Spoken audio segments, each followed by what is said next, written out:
শ্রী শ্রী ঠাকুর অনুকূল চন্দ্র মন্দির। শ্রী শ্রী ঠাকুর অনুকূল চন্দ্র বাঙালির ধর্মগুরু ছিলেন। ঠাকুর অনুকূল চন্দ্র নামে পরিচিত হলেও তার নাম ছিল মূলত অনুকূল চন্দ্র চক্রবর্তী। তিনি পাবনা জেলার হেমায়েতপুরে জন্মগ্রহণ করেন। তিনি ছিলেন সৎসঙ্গ নামক একটি জনহিতকর সংগঠনের প্রবর্তক। শ্রী শ্রী ঠাকুর অনুকূল চন্দ্র তার পিতামাতার স্মরণে এই মন্দিরটি নির্মাণ করেছিলেন।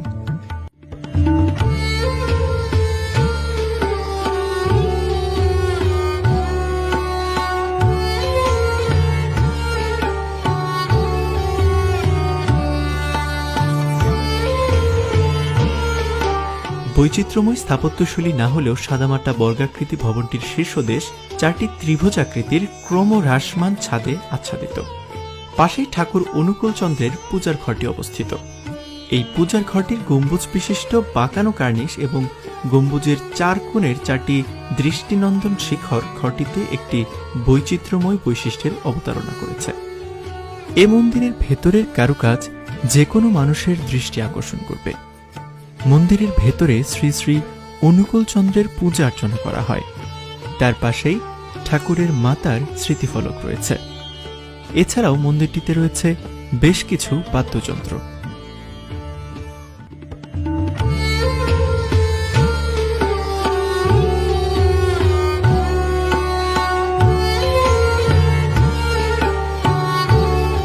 সৎসঙ্গ ফিলান্থ্রপির দেয়াল জুড়ে রয়েছে জনসাধারণের উদ্দেশ্যে ঠাকুরের বিভিন্ন বাণী।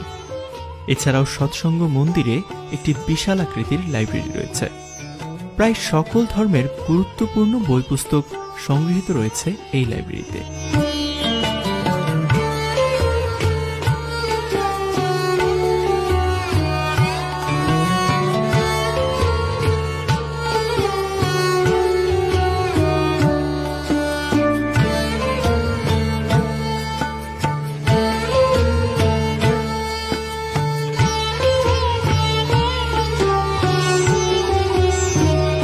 শ্রী শ্রী অনুকূল চন্দ্র ঠাকুরের জন্ম ও মৃত্যুবার্ষিকীকে কেন্দ্র করে বিরাট অনুষ্ঠানের আয়োজন করা হয়। সে সময় মন্দিরে লাখ লাখ মানুষের সমাগম ঘটে। অনুষ্ঠানে আগত ভক্তদের খাবারের ব্যবস্থা করা হয় এই মন্দিরেই। একটি কড়ায় রান্না করলে প্রায় 800 থেকে 900 মানুষ খেতে পারে।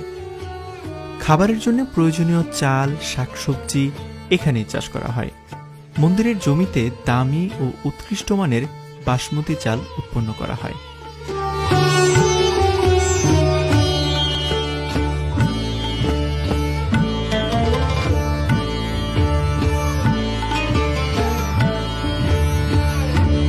এখানে রয়েছে কর্মী নিবাস।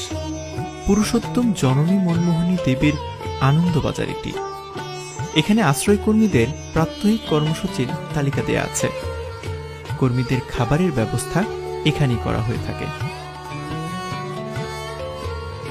মন্দিরটিতে আরও রয়েছে গোশালা। এখানে অনেক গরু পালন করা হয়। গরুর খামার থেকে প্রাপ্ত দুধ আশ্রমের সেবা কাজে ব্যবহার করা হয়। আশ্রমের বিশাল একটি পুকুর কর্মীরা তাদের প্রয়োজনে ব্যবহার করে। বর্তমানে আশ্রম ও মন্দিরটির চারদিকে প্রাচীর দিয়ে ঘেরা হয়েছে। মন্দিরের সামনে পাথরের স্মৃতি মন্দির কথাটি খোদাই করে লেখা রয়েছে। অনুকূল চন্দ্র ঠাকুর তার সমস্ত ধন সম্পত্তি মানব কল্যাণে উৎসর্গ করে গিয়েছেন। অন্যান্য ইমারতগুলোর তুলনায় স্মৃতি মন্দিরটি এখনও সংরক্ষিত অবস্থায় রয়েছে। শুধুমাত্র সনাতন ধর্মাবলম্বীরাই নয়, মুসলিম, খ্রিস্টান, বৌদ্ধ সহ দেশ বিদেশের বিভিন্ন জাত ও ধর্মের অনুসারীরা এখানে আসেন। তিনি 46টি পুস্তক রচনা করেছিলেন। পুণ্যপুঁথি, শাশ্বতী, সত্যানুসরণ, চলার সাথী ইত্যাদি তার রচিত পুস্তকসমূহ। 1969 সালের 17 জানুয়ারি 81 বছর বয়সে ঠাকুর অনুকূল চন্দ্র ভারতের দেওঘরে তারই প্রতিষ্ঠিত আশ্রমে দেহত্যাগ করেন। শ্রী শ্রী ঠাকুর অনুকূল চন্দ্রের মন্দির আশ্রমটির মেরামত এবং রক্ষণাবেক্ষণ করা হলে জনপ্রিয় এই স্থাপত্য নিদর্শনটি টুরিস্ট স্পটে পরিণত হবে।